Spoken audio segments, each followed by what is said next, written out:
La grâce, elle est là, elle surabonde pour ceux-là qui essaient de se chercher. C'est ça. Mais aussi, le travail acharné paye toujours, même si ça ne paye pas de la même manière à tout le monde. Moi, j'ai dit que c'est une victoire pour tous les travailleurs. Une victoire pour toutes les femmes, pour les épouses des militaires, parce que je les suis, mais aussi une victoire pour tous les confrères.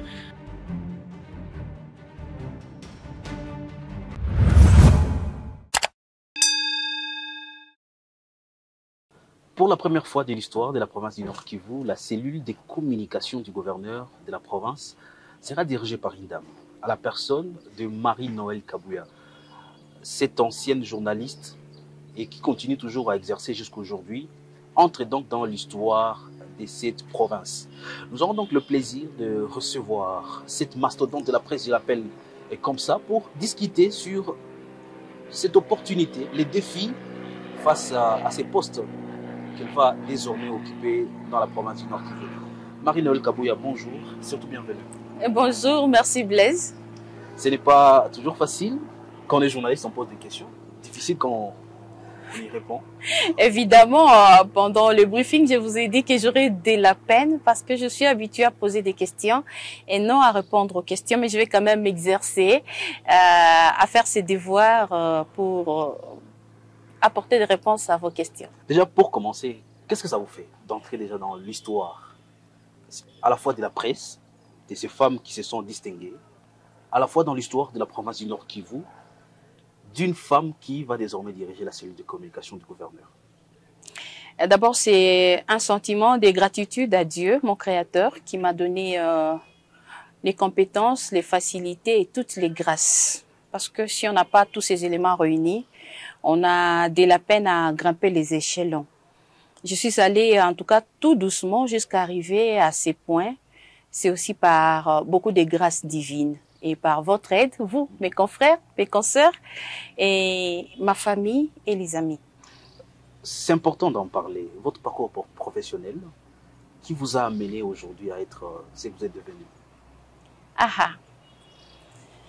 Marie-Noël Kabuya Kalambaye est devenue Marie-Noël Kabuya Amissi par le lien de mariage. Mon parcours professionnel, est-ce qu'il faut que je parle seulement du média ou bien je peux briefer autre chose que j'ai fait dans la vie? Si cela va nous permettre de faire une relation avec ce que vous êtes devenu aujourd'hui. C'est-à-dire, est né d'une famille, j'ai 8 petits frères et sœurs. Je commence mes études normalement et en 5e des humanités, je deviens amie des journalistes puis j'ai commencé à lire des communiqués à Kisangani, à la radio-télévision à Mani. C'était à la procure. Pour moi, c'était un passe-temps utile parce que ma mère me disait toujours une femme, une fille qui se respecte doit être dans des activités qui sont utiles, qui construisent. Donc, c'est comme ça que je commence à aller là-bas avec Olivier Maloba, Magloire, qui était là à la RTA. J'ai lu les communiqués, les dédicaces, etc.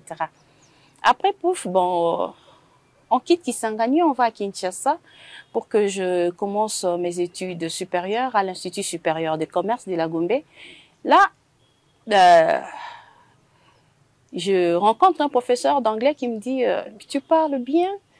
Parce que tu parles bien, on est en train de parler de l'histoire de notre pays, la République démocratique du Congo. J'aimerais bien t'inviter à une émission à la radio-télévision nationale congolaise, RTNC, où en tant qu'étudiant, en tant que jeune fille, vous allez parler de cette révolution, comment est-ce que vous avez trouvé, comment est-ce que ça s'est passé, etc. On est allé, et là j'ai été appréciée par certains journalistes et réalisateurs, notamment un réalisateur du nom de celui qui m'a beaucoup encouragée, c'était Gurifin Kalukula. C'est lui qui m'a beaucoup encouragée à la RTNC Kinshasa. Et lui, il m'a mis en contact avec Wamou Shalakamba. Je suis passée par la main de Wamou Shalakamba pour ce travail. C'est comme ça que j'ai évolué en allant à l'école, d'une part. Après l'école, j'étais toujours à la télévision. Et comme ça me faisait aussi un coup de main pour me donner un peu de sous pour moi. Je les gagne dignement. D'abord, c'était une aventure. Après, quand j'ai fini mes études, je suis allée plutôt dans la mission de la paix. Et c'était avec la CONADER. Nous sommes allés démobiliser les ex-combattants, essayer de faire une base de données de l'armée congolaise, essayer dans les opérations de mixage. J'ai mis une pause avec le média. Après ce programme, je suis rentrée avec Kivu 1. Après Kivu 1, je suis allée à la RTCT, une radio verte.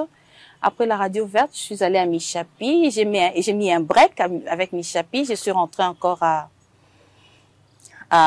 je suis allée à une radio confessionnelle, Emmanuel Télévision. Puis, je suis rentrée à Michapi. Et dans ces parcours-là, je suis allée des lectrices des communiqués, lectrice de dédicaces, animatrice des antennes et puis des émissions, jusqu'à ce que je commence à présenter les journaux télévisés. Après les journaux télévisés, j'ai grimpé des échelons normalement, REDAF, sous-directrice, directrice des informations, jusqu'à ce qu'un jour, je vienne dans le gouvernement militaire avec le gouverneur Constant Dima comme reporter au sein de sa cellule de communication. D'ailleurs, on s'est connu à Michapi lorsque vous étiez encore directrice des informations, même si vous l'êtes encore. Ouais. Mais dans votre nouvelle responsabilité qui commence déjà, oui. Quels sont les défis que vous anticipez, étant que femme? En qualité de femme... Parce qu'en journalisme, il est difficile de distinguer une femme et un homme, surtout quand on fait bien son travail. Mais aujourd'hui, comme coordonnatrice de la cellule de communication... Non, Blaise, même en journalisme, il y a toujours la différence entre les journalistes femmes et les journalistes hommes ou garçons. Parce que lorsque nous allons sur terrain, généralement on dit non, mettez les garçons parce que là, c'est dangereux, essayez d'épargner les femmes. Il faut beaucoup travailler, beaucoup booster, convaincre pour qu'on puisse accepter aussi sur les terrains qui semblent être un peu dangereux. Pour ces nouveaux postes. Oui, pour ces nouveaux postes, je pense que ce sera le même défi. Le défi d'être acceptée comme femme, dirigeante de beaucoup d'hommes. Parce que la cellule de communication est constituée en majorité des hommes. Pas seulement des personnes qui sont civiles, mais aussi des personnes militaires. Parce que dans la cellule de communication du gouverneur, dans sa configuration actuelle, il y a des militaires, tu vois. C'est une femme, c'est une civile qui va diriger les hommes et les femmes civiles et militaires. Ça, c'est un grand défi.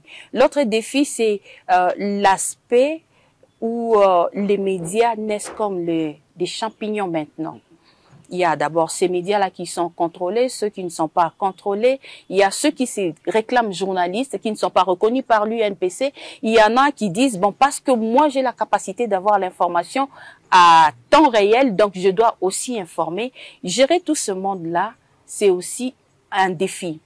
L'autre défi, c'est du côté pékinière. Du côté pékinière, c'est vrai, lorsqu'on a eu autant de formations, on nous a dit que l'information est gratuite. Mais dans la réalité, lorsque les confrères, les collègues viennent chercher l'information, après, ils ont besoin d'une contrepartie. Et là, ça devient un problème difficile à gérer parce que le nombre est 2 fois très grand et la somme est soit petite, soit elle n'est pas là. Si on n'est pas bien comprise, ça devient un sujet très difficile à traiter. Donc ça, ce sont en tout cas les défis. Mais à part ça, il faut dire aussi que la communication est en train d'évoluer. Il faudra qu'à tout moment, nous puissions nous mettre à jour, tout le temps apprendre pour être au niveau qu'il faut. Vous avez fait partie de cette équipe. Mais déjà, avant de parler de priorités pour renforcer cette communication gouvernementale, surtout dans cette région où il s'écoule par plusieurs réalités, comment vous critiquez déjà les aspects communicationnels qui existaient déjà? Quelles ont été les limites de ce qui existait et qu'est-ce que vous allez faire pour renforcer cet aspect? Bon, je sais pas dire qui a eu les limites. Bon, les limites, ce seraient peut-être les mêmes défis que je viens de vous révéler.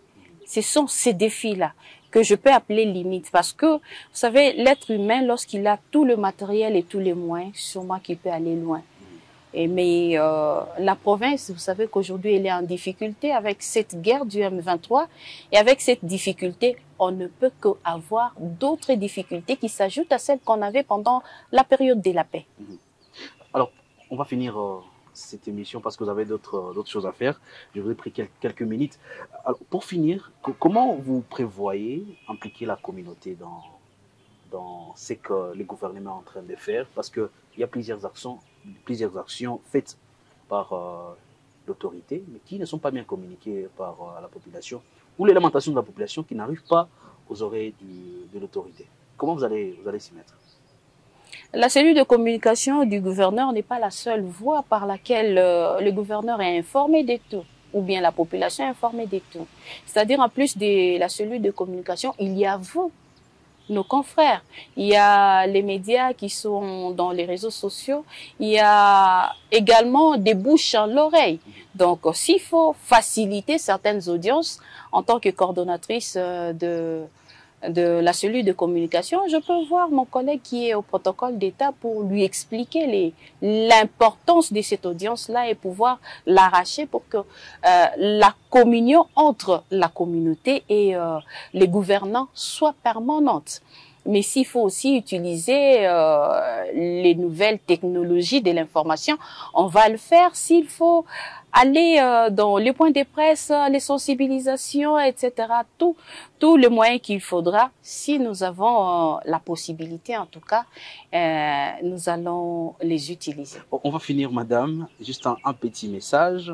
C'est un parcours des titans d'une petite lectrice des communiqués dans une chaîne de radio. Aujourd'hui, la coordonnatrice de la chaîne de communication.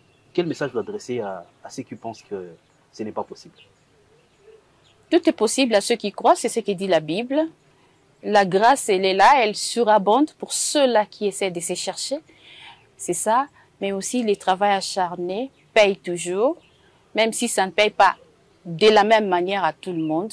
Moi, j'ai dit que c'est une victoire pour tous les travailleurs, une victoire pour toutes les femmes, pour les épouses des militaires, parce que je les suis, mais aussi une victoire pour tous les confrères, hommes, femmes, avec lesquels nous avons travaillé, qui nous ont donné des remarques, des reproches, qui nous ont encouragés, qui nous tiennent la main jusqu'à aujourd'hui. Moi, je leur dis que je les aime, c'est leur victoire.